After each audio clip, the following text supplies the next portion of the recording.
Okay, this is Alan from Primordial, and this is Call from the Grave. This is maybe 4 or 5, who knows. I'm all Ross-bait up here. I got my Penta hood. We're going to do Slayer. I asked in the last one for comments underneath of which bands I should do, and I suppose the natural inclination is to pick something which is a little bit out of the ordinary, but the truth is that doing Metallica, Megadeth, Slayer, all these kind of things are pretty relevant. They please the teenage side of myself, who probably would have written these back in the day in school journals rather than do my homework. But yeah, Slayer. Okay, it's kind of low-hanging fruit, I suppose, on some level. But, you know, we're talking about one of the most influential, greatest bands of all time. So why not, as opposed to something deliberately obscure and obtuse.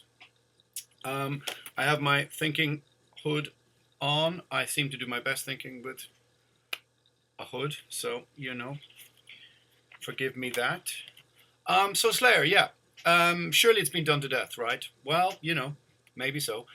But maybe some of the opinions will be a little bit different to the norm that I'm going to have. There's a few vinyl, t-shirt, porn kind of stuff going to come up, so you may want to hang on for that. Put the sound down and then put the sound back up if you don't want to listen to what I'm talking about. It's kind of like doing Slayer is kind of like, I suppose, doing Bible class and not teaching the Old Testament, or to people who never even read the Bible. Wow, what an analogy straight off the bat. Seeing as the old dogs are about to hang up their spurs. Do dogs hang up their spurs? I suppose they'd have to have little cowboy boots for that, wouldn't they? Comments below about that. Also, well, let's see if the pen is mightier than the sword. Aha, yes. There's a common misconception about Slayer that gets trotted out by revisionists trying to claim those early years in the name of punk. I'll put up some of the old pictures of Slayer. So let's crush that misconception right from the off. Slayer in 1981, 82, 83 is not punk. It's clear that they probably haven't really heard punk yet. I think we think about this in a modern mindset where we think about how things are so easy to get. But don't forget, a young Lars Ulrich came from Europe to the USA with Saxon Records, and a lot of people hadn't even heard them yet, or Diamond Head or Angel Witch. Things took a while to come across the continent, and certainly in 81, not everyone knew the first Discharge 7-inch.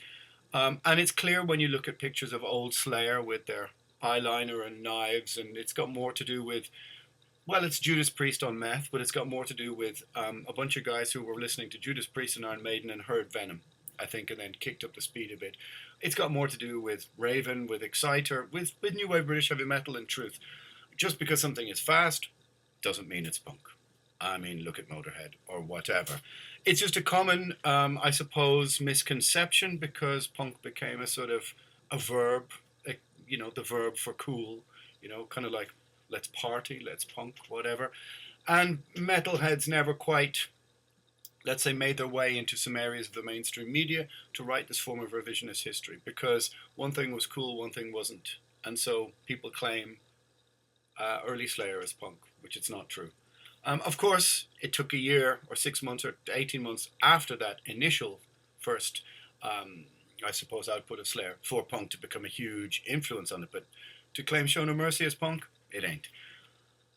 And I think even more proof of that is, well, this is, I suppose we might as well start here. This is a bootleg record of Slayer's first ever show, I think. And you'll see songs like Ice Titan, Simple Aggression, Assassin, Final Command, Cryonics. I mean, it's just speed metal. It is satanic speed metal.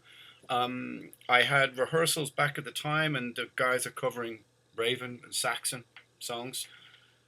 Not any of the songs that were to appear on Undisputed Attitude. It's not to say that those things didn't become an influence, even within 6 months, because the gestation period of bands at that time, when we look back on it now, it's such a long time ago, but it was things were moving so quickly. I mean, even when I started to get into stuff in the end of, say, 86, 87, 88, 83 felt like miles away, but it was only 3 or 4 years previously to that, etc.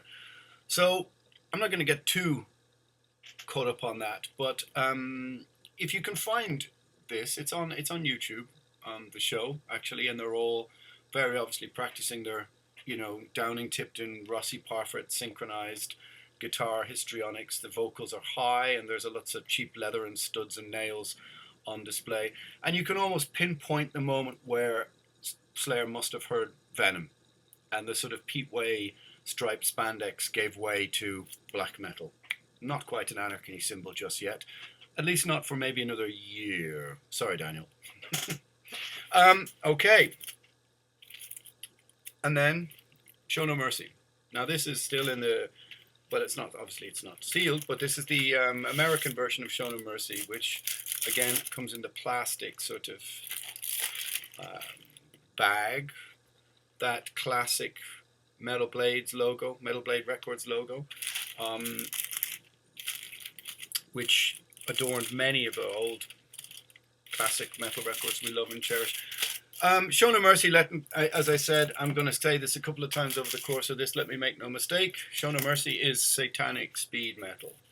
There's eyeliner, there's inverted crosses, there's, you know, look at this immortal picture of Jeff Hanneman here, this classic inverted cross kind of stuff. Not much punk conscience on display. That's the last time I'm going to mention it, sorry. Right, it's Judas Priest on meth. The press at the time, I suppose, considered them more or less really a flash in the pan, and it's hard to really understand that because we've got used to so much extreme sounding music now to really realize that to modern ears, you know, the Antichrist doesn't sound that far from Iron Maiden or Judas Priest, but at the time the press and the media really thought this was like way overboard. They considered it nothing but a flash in the pan. It's hard to quantify. Even though I was a couple of years past that moment when I got into this stuff, but it's hard to quantify how innately resistant the old rock press was back in the early 80s to thrash and speed metal. But little did they know that 1983 was kind of like the ground zero for many of the old guard from the 1970s. Show No Mercy and Seek and Destroy. Thrash was about to take over the world. It's as simple as that. And the old guard weren't quite ready for that yet. You know, the old classic inlay, those old photo inlays were always a real great joy when you were a kid to spend hours looking at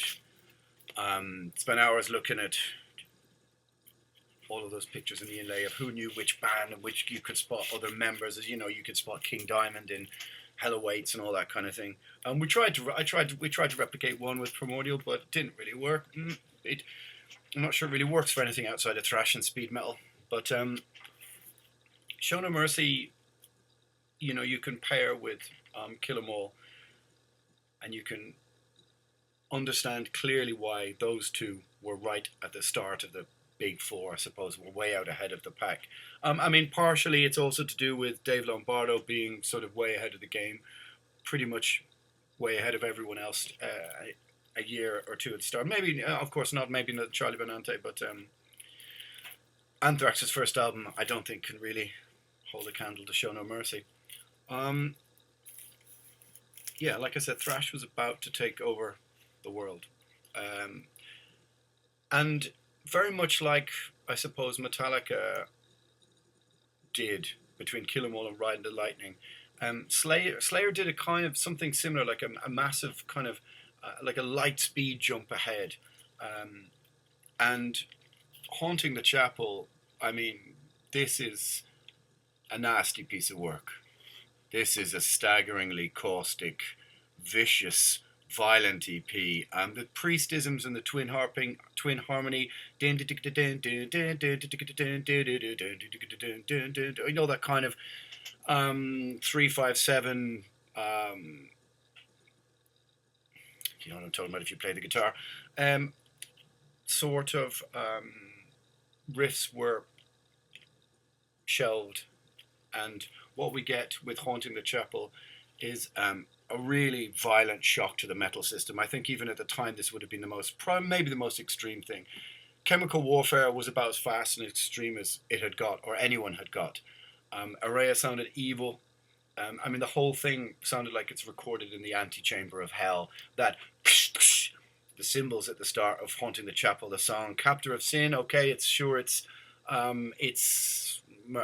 Merciful Fate Corpse Without a Soul, it's the same start of the same song. And this was back when Slayer were influenced by bands like Merciful Fate and Iron Maiden, that kind of thing, as opposed to what they became influenced in the 90s when they were trying to sort of chase their own tail with Extremity and stuff. But Haunting the Chapel is maybe the greatest metal EP of all time, or arguably one of it. I mean, it is proto-death metal.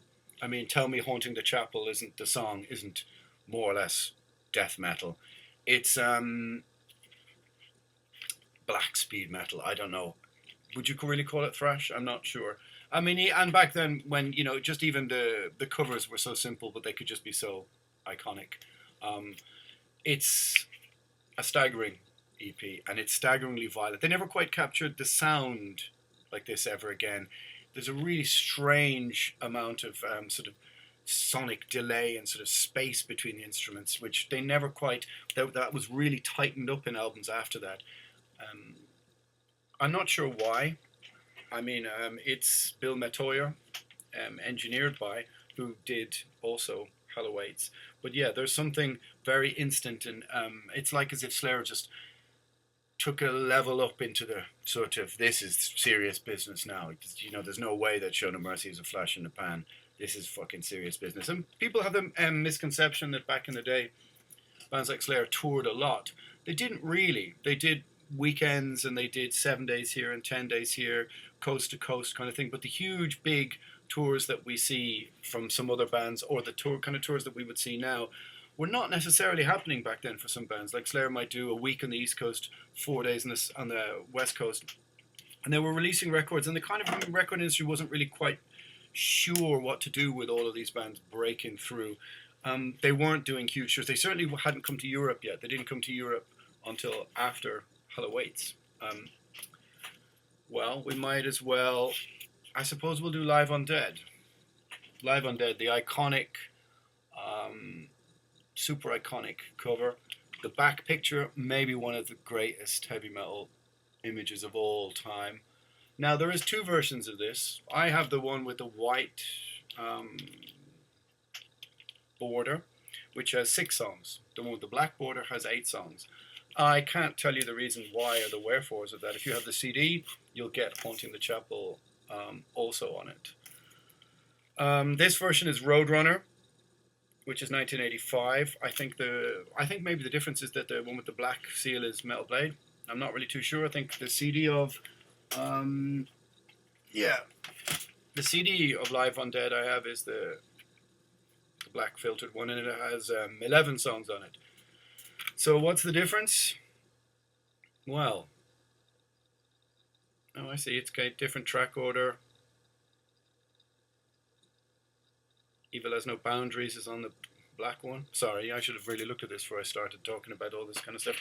I mean, look, let's be honest. You should really have both if you can find the original vinyl. One is quite rare, one isn't. I don't know really which one is which. Somebody told me that you can get this one with the picture disc of this inside it, and that's the rarest one. I don't know about that. But this is, I mean, it's absolutely vital as a document of the band's feral power. Okay, so we aren't sure exactly, is it live, is it not live? It sounds kind of like a studio rehearsal, like set up in a studio with like maybe 40 or 50 people in, drinking beers and screaming and shooting, you know, and shouting and whatever, and the Old Bridge Militia or whatever it was, I suppose. Various track listings, iconic for the artwork alone. It's a visceral account of a band that's about to break. You know, it's kind of like just when you're about to get the fucking the tattoo hitting the flesh, the needle hitting the flesh. It's feral. And that's one of the things that makes Slayer stand out from almost everyone else. Again, the Lombardo factor, but there is a feral, primal, innate nastiness, like a really feral energy. Like the black version of Black Magic on here is just off the dial, off the charts. Everyone pulling in the same direction. Yeah. Again, I can only give it full marks if I'm doing any sort of marking system. All right. Hello Waits. This is a record that I played to death. Probably the most influential record of my early teenage 12, 13-year-old years. Put me at odds with my parents for years over the lyrics of Necrophiliac. It's probably my favorite Slayer album. Then this is really when the world, I suppose, began to take even more notice. The reputation of the band as a force of nature live becomes a thing of myth. they first managed to get to Europe. It's probably, you can find it on YouTube. I think it's Dynamo Fest or something fest in Holland, 85, and it's the first time anyone has ever seen them. And the sort of myth surrounding the band of, can they really be playing this fast? Bigger bands didn't want to take them out for fear of basically being ripped to pieces, which Wasp would do a year later or 2 years later. Slayer were at the sharp end of the spear of extreme metal, and Hello H is in retrospective quite a daring record. It's got 6 and 7 minute songs, Praise of Death, At Dawn They Sleep, with complex arrangements that echo more of Merciful Fate, I suppose. And this is something that Slayer clipped the wings of over the next, well, from here on in. There are echoes of it in South of Heaven, but it's kind of there was another side to Slayer, which was this slower, more malevolent, darker side. I suppose the Hanneman side, maybe we sort of retrospectively apply to it, but I'm not sure that that's true. But certainly what they did is they clipped some of the size of these arrangements. Maybe that was the Rubin thing to do, I don't know.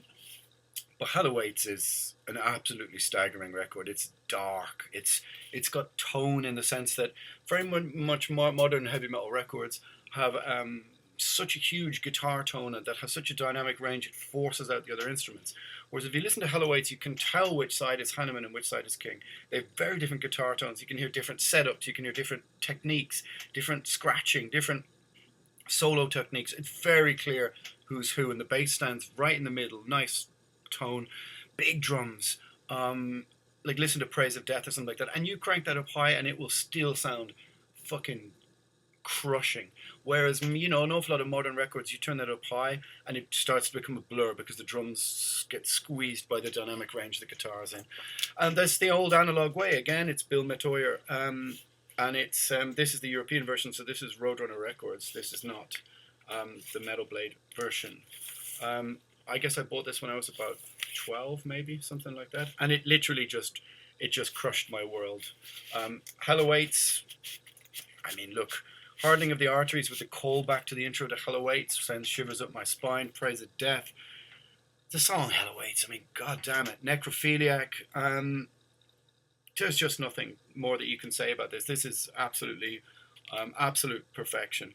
And again has this dark nastiness, which is not echoed across most bands because they don't quite have the songwriting technique or the structure, and also the drummer. Let's be clear about that. Right. Well, I mean, look, is there any point in really reviewing Rain and Blood? I mean, look, hey, I surely wrote reviews of this back in the day. This is the version with the lyrics, the original Def Jam version, which they took out because of Angel of Death. I mean, who starts their album with Auschwitz? The meaning of pain is the first line in the lyrics.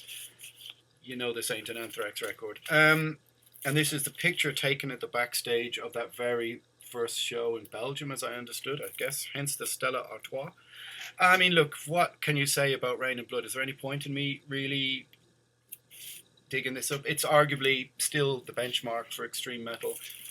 It's still arguably one of the most aggressive, violent records, if not the greatest record in extreme metal of all time. I mean, and this will come back to sort of haunt the band, but well, maybe not haunt the band, but you can't live up to this record. It's arguably, like I said, still the greatest metal album of all time. I'd listen to that argument. In fact, yeah, maybe why not? Staggering production, a tone. This is the violent apex of metal. This is 0% body fat. This is ripped and trained within an inch of its predatory life. This is toxic masculinity in all its absolute glory. This is just a wild, raging beast ready to be fucking let out of the cage. Blah, de, blah, de, blah. Whatever other nonsense you want me to say about it. Look, it's Rain and Blood. What do you want? You know the story. I don't have the original picture disc of it, which is a bit sad. I have a few other ones, bits and pieces, a few other vinyl porny bits here. I did used to have, back in the day, when me and my friend used to wander around Dublin in the maybe, say, 89, 90, 91, 92, there was like maybe a dozen record stores you could go to. And they all used to have like bootlegs of Greetings from My Guts, Captors of Sin, the original Slayer bootleg records, which I never bought. I had the cassettes with their made cover, like the sort of Dayglow green, Dayglow yellow covers. somewhere or other. I think Dara from Invictus has my versions of those. They were garish things, but they were the records, the couple of bootlegs that were the famous ones back in the day. Greetings from My Guts, Captors of Sin. Maybe you can still find them, hang out, or maybe you can still find them, collect them somewhere. There was 80s versions of them, and they were great records. You heard different versions of the songs. Hell Awaits is an intro from Greetings from My Guts, which then wasn't written into the whole song yet. Criminally Insane, 12-inch, with Aggressive Perfector, which was the first song that ever came out by Slayer, which was on the Metal Massacre Metal Blade series, which they kept on appearing on the B-side of things, which is curious because Slayer made quite a lot of demos. There's a demo version of Rain and Blood, which is a bit slower. It's called, there's a tribute to Hanneman, which is the Hanneman demos. I actually had this on 7-inch as well, and a friend of mine borrowed it, stood on it, and kind of then said, oh, it's broken, I don't ever need to bring it back. Okay. As a side to that, there's the Postmortem 12-inch. I've never seen, oh no, I'll get to that in a minute. Again, Aggressive Perfector, just sort of, okay. I mean, it's literally just the same thing. It's the same thing with different covers or different, they both have Postmortem and Criminally Insane on it, and they both have Aggressive Perfector, so it's basically the same record with a different cover. Yeah, but sure, look, what are you going to do? Worth collecting, of course. But then you go, Rain and Blood. I mean, look, is there any point in me talking about this? I have a Rain and Blood t-shirt. This is the only old Slayer shirt I have left, which is the sort of ugly, I guess it's like a cow's head, weird sort of thing. On the back you can see Rain in Pain Tour 87 dates, and those are those European dates? It's so fucking hard to see because the t-shirt's so fucking old. Yeah, they're Stuttgart, Mannheim, I see at the end. Put in the comments if you were actually at one of those shows. As most of my old shirts, it's like ripped and torn and blah, blah, blah, blah, blah. Yeah, Slayer have so many ugly shirts from the 80s, it's unbelievable. The green sort of monster one that looks like Alf, the TV show Alf, Alien Life Form.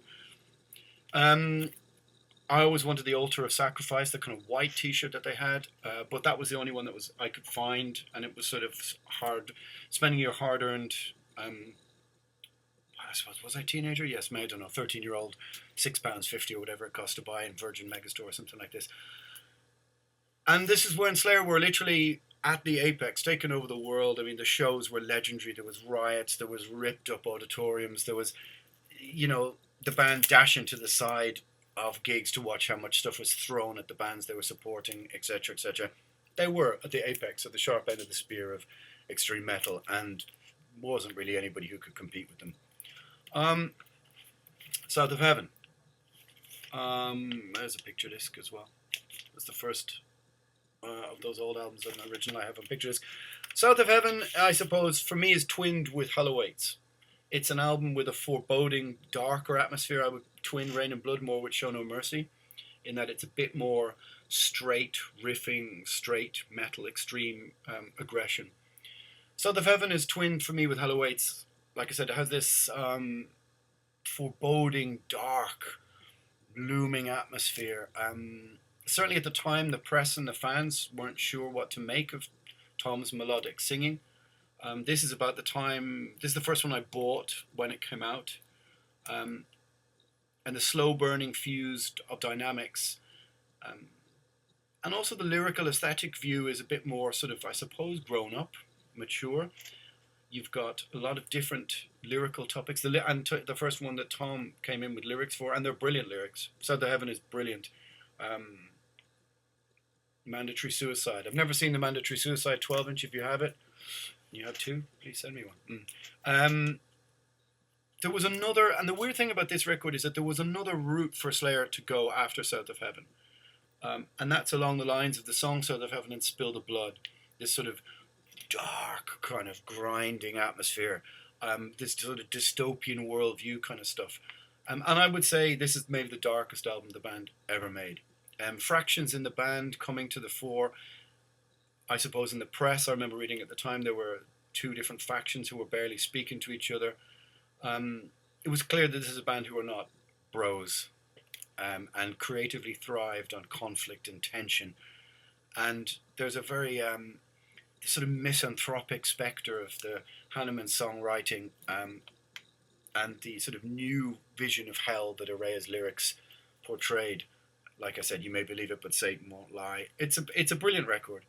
It's very dark. I could see why fans of maybe State of Euphoria and Justice for All and stuff at the time were a bit nonplussed by, like I said, songs like Spill the Blood. But as someone who was more into, I suppose, Bathory or darker stuff, it sort of appealed to me much more. Behind the Crooked Cross, Silent Scream with the double pedal Lombardo. Again, huge drum sound, much like Halloween, and a kind of smaller guitar tone, but yet gives it this big fucking wide space, this heaviness. It's less compact, it's less muscular in a way than Rain and Blood, but an utterly brilliant record. Again, full marks. I can't fail it for any of this, you know. And it's a terrible cliche, and I'm going to subscribe to it, but Slayer in the 80s was untouchable. Absolutely untouchable. And that's kind of where my view of them as being as untouchable ends. I'm going to be that guy. And even though it seems like their period of being untouchable was from 83 to 88 to me. And we'll get to Seasons in the Abyss.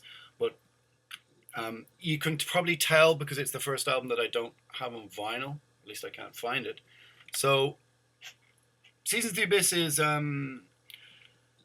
sits as many people's favourite, but this is more or less where I get left on the shore, as most of you will find with most of these videos.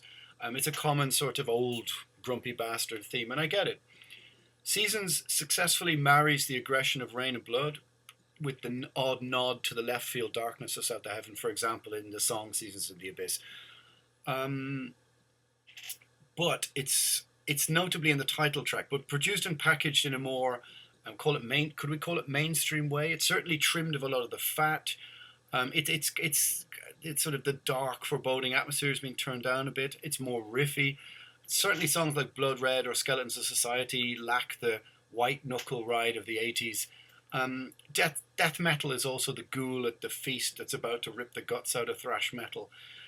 Slayer survive, but they do change. And little did we know that the kind of ensuing Clash of the Titans tour was maybe the last gasp of thrash.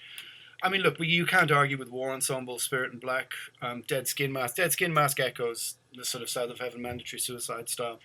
Hallowed Point. Yeah, I mean, look, it's a great record. I would give it just less than full marks, but it was a Slayer that was sort of changing and morphing into... I suppose they were contemporizing with the way the 90s was going, but it felt like... It felt a bit less dark, a bit less violent, a bit less nasty to me. And that's what had sort of dragged me into Slayer in the beginning. But also bear in mind that at this moment, there's Morbid Angel, there's Deicide, there's black metal is just an I'm demo tape trading. And Slayer is kind of like in that... Things move very fast in that 1, 2, 3 year period. You sort of fallen in and out of love with bands, and you kind of go, oh, well, but Seasons in the Abyss, like, you know, why would I listen to that when I listened to the first Deicide? And then you go back to it, and it's a great record, don't get me wrong. But, well, Decade of Aggression. I do actually have it on vinyl. This is a decent bookend to that whole period, and it tells its own story that to this day, my vinyl is sort of not played very much. It never was played very much. Tape trading, as I said, underground fanzines, just a natural progression of a young lad getting more and more into extreme stuff. This didn't really interest me that much at the time. It's a good record. It's not a great live record. I mean, the classic Slayer footage is the Venom Exodus, the Ultimate Revenge show, which is like New York '85, which was the Hella Waits and all that kind of stuff. To me, that's maybe the greatest live footage of any band, and they're right just about on their way up to the apex of their stagecraft, I guess. Small club, it's just absolutely ripping. But No, there's nothing wrong with this. It's a good record, but not something I paid an incredible amount of attention to. They played in Dublin in '88 with Nuclear Assault. I should have mentioned. I'll try and put the ticket up somewhere if I can find it. So here's where my CDs and vinyls kind of end. There's a few of the ones following here, but I would tend to take the career up to Seasons in the Abyss as part one, which I, studiously learned all the words to, and then part two, from here on in, is the rest of their career. You may disagree, but Divine Intervention left me. I'll put up a picture of it if you don't know it. Divine Intervention left me unmoved at the time, and listening back for the first time recently since 1995, I feel the same way. It's clear that Slayer had really begun to be influenced by the newer bands around them and were trying to compete. And what became a hallmark of Slayer from here on in is the yelling. Just all the yelling. Tom didn't sound evil anymore. I liked the Slayer that was influenced by Merciful Fate, not the one that was trying to front up to Machine Head. And so I was just left on the shore, because that whole mid-90s thing that I've sort of, kind of pissed on its parade a few times in Other Call from the Graves. That whole period, 92, 97, is just a whole host of silly beards, flannel shirts, stupid haircuts, Roadrunner, Coal Chambery kind of stuff. And I think, unfortunately, well, I understand out of necessity, perhaps to, keep your career going and not be seen as an anachronism, Slayer sort of decided to front up to those bands. And everything from now on, for me, sometimes feels like it's extreme for the sake of being extreme. And maybe, they were trying to front up to, Sepultura, Roots and Arise and all of the young whippersnappers. And so what got left behind was the sort of Spill the Blood, South of Heaven aesthetic, the dark nature of Slayer. And I think maybe I'm reading too much into it, but it would seem like this is kind of where Jeff Hanneman sort of, how shall we say, left the party early, or rather stayed in the party early, and his songwriting influence began to wane from here on in. And it feels like Slayer kind of forged a more simplistic, straightforward version of themselves. As I said, maybe it was self-preservation. It's hard to say entirely, but certainly Divine Intervention, I suppose I wasn't really interested in some of the sort of more social commentary of the lyrics. But it's not a bad record at all. It's, of course, the first one without Lombardo. It's got some good riffs. It's got some killer moments and killer parts, but I could feel already that this is the moment where I sort of begin to fall out of love with Slayer. And like I said, there is an alternate Slayer somewhere out there in another universe that followed the blueprint of songs like Spill the Blood, South of Heaven, Hell Awaits. And I think there's an alternate, there's an alternate version of me that prefers that version of Slayer. Or maybe it's just this version of me. And so, for the next decade or two, Slayer would chase their tails trying to out-anger themselves.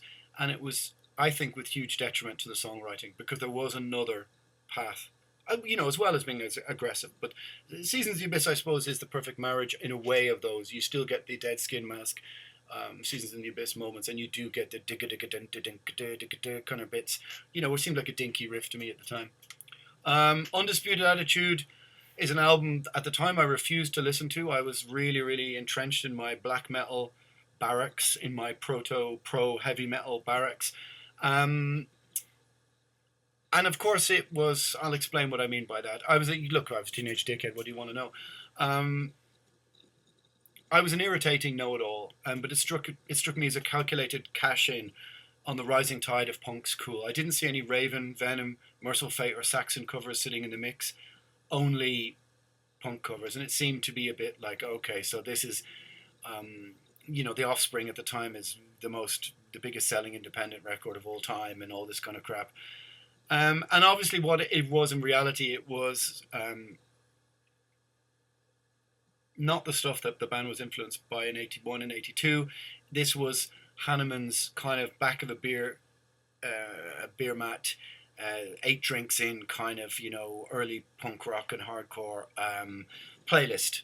stuff he wanted to just kind of get out of his system. And listening back, it is cool. Look, come on, TSOL, Minor Threat, it is cool.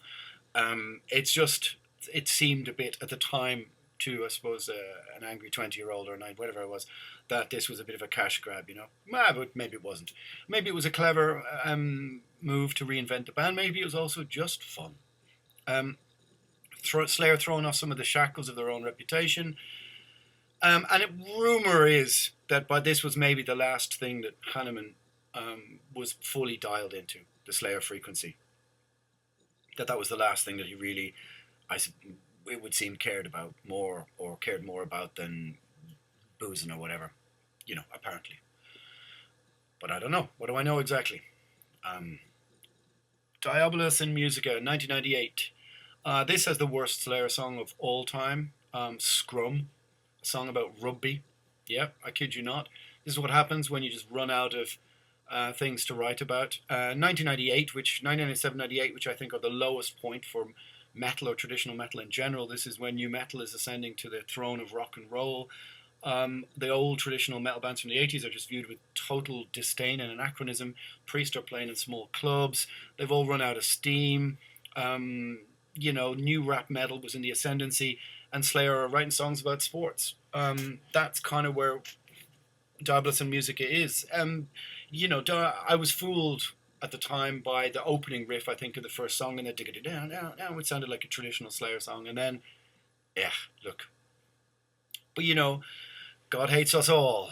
Diabolus in Musica I would give a 3, 4 out of 10, maybe 2. Diabolus in Musica is a little bit better God Hates Us All is a little bit heavier.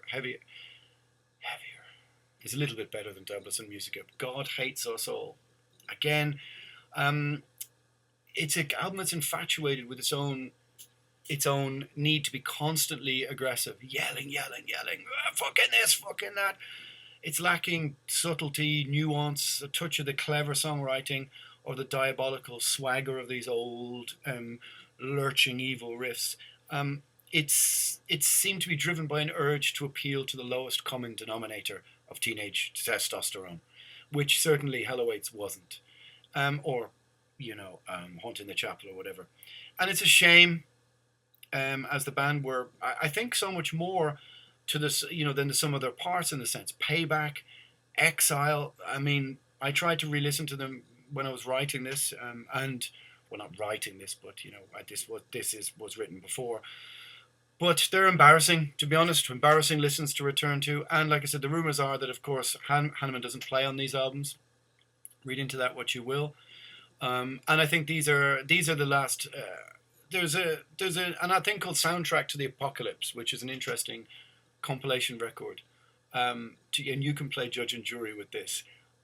Side 1 is the 80s and seasons, and side 2 is the 90s and early 2000s. And I think even the most ardent Slayer apologist would have to hold a hand up and admit defeat here. Side 2 doesn't hold a candle to side 1.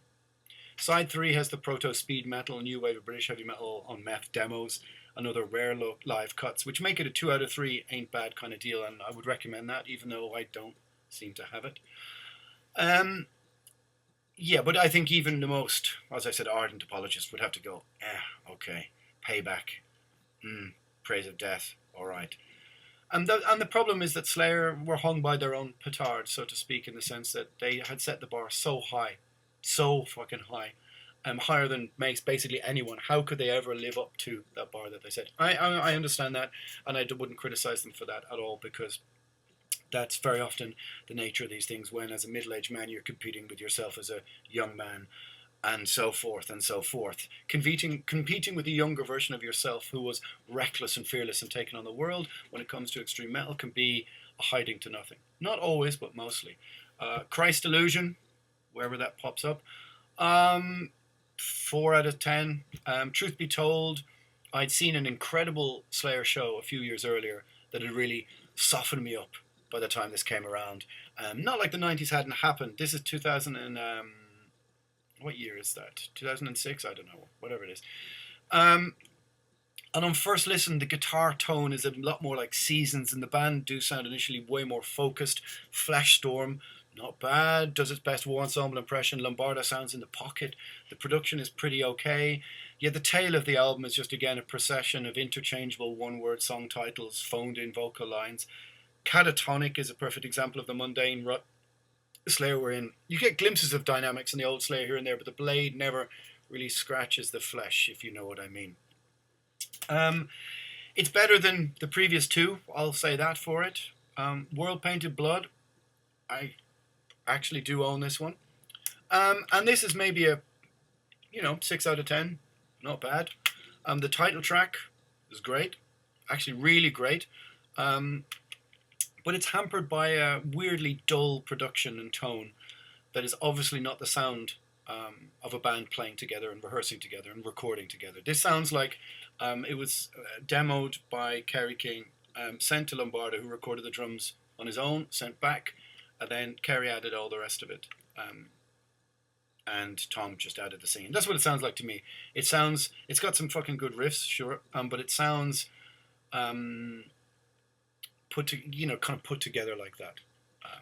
There are signs of life, though. Best album since Seasons, if you ask me.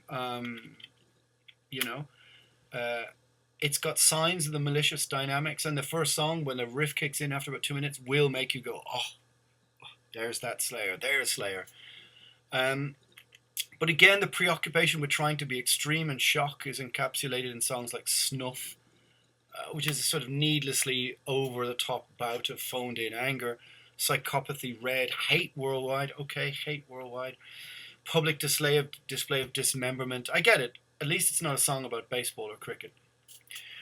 But the kind of one-trick pony of mindless anger just doesn't ring true. Maybe it's because the post-black metal part of my soul is kind of going, guy, there's more to all of this than trying to still compete with, either try and compete with Rain and Blood for aggression, which is impossible, or the likes of Machine Head and all these other kind of bands, or whatever. You were longing for the band to pick out a dual twin Priest, Merciful Fate style, dark, dissonant harmony, but it kind of never came,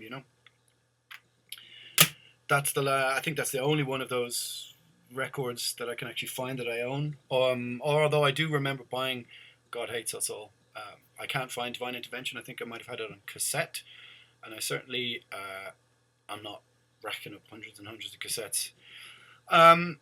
Hanneman obviously tragically dies soon after, and it seems too obvious to say maybe it's the power of suggestion, but that the dark, creative soul of the band departed. But looking back, if rumours, and their rumours are to be believed, it feels like his imprint has been on little since Seasons in the Abyss. There was, boozing and drinking and partying and whatever, and I think his playing was suffering, and by all accounts, his songwriting. That's what the rumour is. I don't know. I don't think we'll ever know the truth about, really was it a spider bite that put him out of action? I don't know. So it's clear that Kerry has been, driving the train for a long time, and in reality that's a huge responsibility, considering how many people depend on Slayer for their livings. Etc. And like I said, you're competing with a version of yourself who at 24, 25 reached their creative peak with a Rain and Blood. How do you keep competing with that? You can't. And metal fans are so innately, they take ownership in such an emotional way of their bands that they won't be happy with the fact that you got 5 absolutely incredible, almost full mark Slayer albums. I mean, for one band to make one album even 2/3 as good as Hell Awaits would be the highlight of their career, probably. But with Slayer, you have like this literally faultless first couple of years all the way to Seasons. How can you compete with that? Or maybe just be happy that you had all of that in the beginning, and that's it, and just stop trying to chase the chimera or whatever you want to say. So Repentless, with the best will in the world, is more of the same. At least the tone and especially the drums sound more focused and taut. The artwork is a callback to the old days, a bit like Chrysolution was. We're invited to see this as a return to form, to buy into the mythology of a legacy band, to remember that we are dealing with the Alpha and Omega, the progenitors, at one time the most extreme and dangerous band on the planet. And here and there we get a proper, hook and jab, and a jab lands, but it's sort of smoke and mirrors. Once you get to tracks like Chasing Death, Piano Wire, or You Against You, they landed near the tail of the album. It's all interchangeable and predictable, and sadly, in the grand scheme of things, songs that have left the memory the moment the album is over. Younger fans may feel I'm doing, if there is anybody listening who's younger than the old dudes who you're usually in the comments, they may feel I'm dealing the post-season Slayer with, you know, a bit harshly. But like I said, the problem is that Slayer set the bar so high for themselves. So high. In fact, for everyone. They're the benchmark of almost all extreme metal. Who made, arguably, like if somebody came up to me and said, I think Show No Mercy is the greatest album of heavy metal of all time, I might go, yeah, it's got to be up there. Hell Awaits, Rain and Blood, South of Heaven, okay. Seasons of the Abyss even, yeah. I mean, five albums in the pantheon of the greatest heavy metal albums of in history. I mean, that's, like I said, that's more than most bands will ever make. So, you know, they made all of this great stuff in such a short space of time, and then I think sort of sleepwalked creatively through several decades. The reasons are manifold and complex, tragic, and interwoven with the dark tapestry of life and death and addictions and all sorts of stuff, I guess. Touring, personal fractions between the band. But when they were good, yeah, they were the best. And I think that that's enough. Heavy weighs the crown, as they say, and Slayer certainly wore it heavily for the last couple of decades, but still would pull out a show here and there that I've seen in the last 20, 30 years that you'd still go, oh yeah, there's that touch of evil that's just still there, you know. But I prefer to remember them a bit like that. So, Call from the Grave, is it 4, is it 5? I don't know, but it's Slayer. Smashing our way through the boundaries of hell.